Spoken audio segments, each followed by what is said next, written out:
เริ่มมาเบิ่งปัจจัยพุงเลือดแปลงเนี่ยใครอยากเบิ่งอันนี้เลือดอันนี้เลือดเป็นเพิ่นใส่เพิ่นนัวลงไปใส่เลือดลงไป1จอก2จอก2บวง3บวง3บวงเด้อเบิ่งเอาเด้อน้ำฮอดมาเลยครับน้ำฮอดด้วยน้ำอุ่นนะ1 2 3 4 5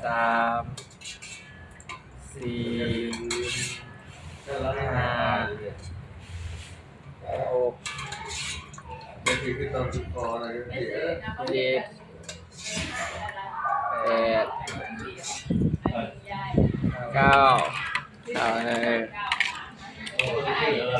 9ถึงสิมาลาดได้บัดนี้ขั้นตอนละ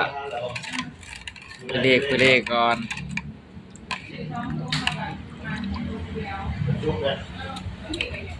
ก็ได้เรื่องวะ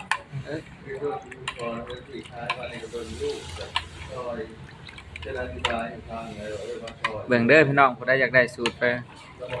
แต่ว่าบ่ฮู้ว่าเพิ่นใส่หยังแหน่กระเท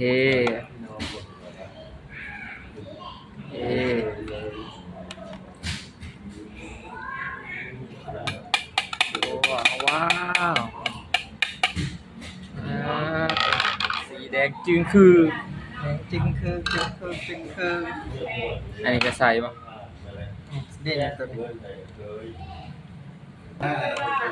ตัวนี้ถาดหน่อยเด้อถาดหน่อยก็ใส่เลือดหน่อยนะโอ้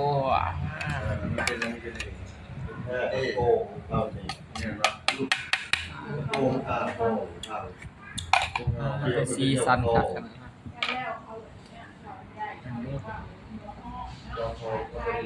ไปเด้อบัดนี้ถึงขั้นตอนที่ใส่ผักหอมมาได้บัดนี้มีถั่วลิสงผักหอมเต็มใส่ลงไปถั่วลงไปสดคักๆโลดนี่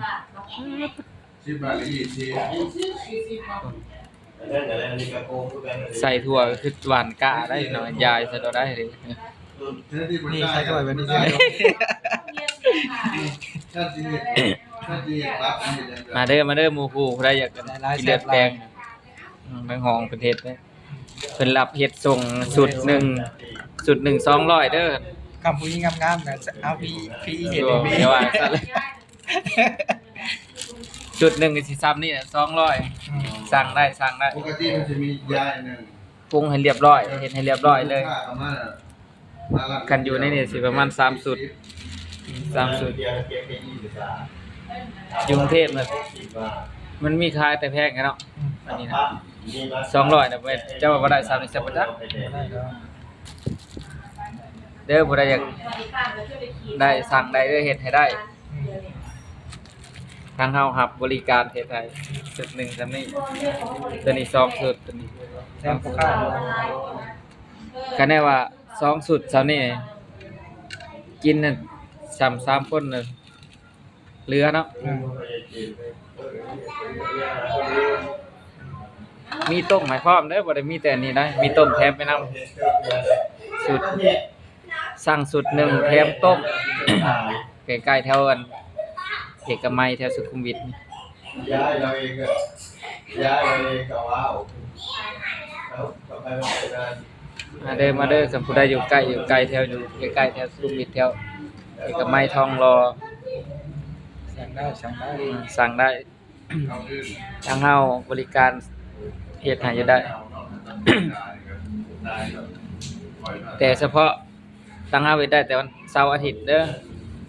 เพราะว่าวันธรรมดาทำงานคันสั่งหลายคุ้มค่าก็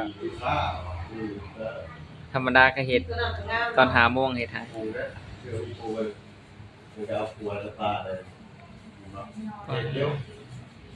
ซื้อกินอยู่บ้านนะตอนไปกักตัวเลือดแปลงเป็ดนี่น้อยกว่านี้แหละ250แม่นบ่300,000เฮ้ยน้อยกว่านี้อันนี้ยังบ่กี่ลายเลยนี่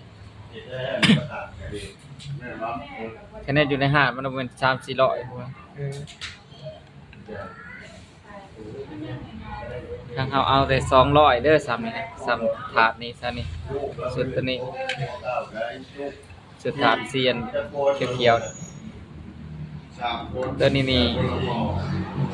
500เด้อถาดใหญ่ มีซองราคา ซองราคาอันนี้200อันนี้500เพราะว่าอันนี้มันถาดใหญ่เด้ถาดใหญ่มันหลายกว่าตัวนั้นตั้งเยอะมันเกือบหารซองก็ยังเหลืออีก เป็นว่าเซ็ตซิด เรียบร้อย หันไปเบิ่งต้มก่อนแถมต้มเด้อพี่น้องนี่ต้ม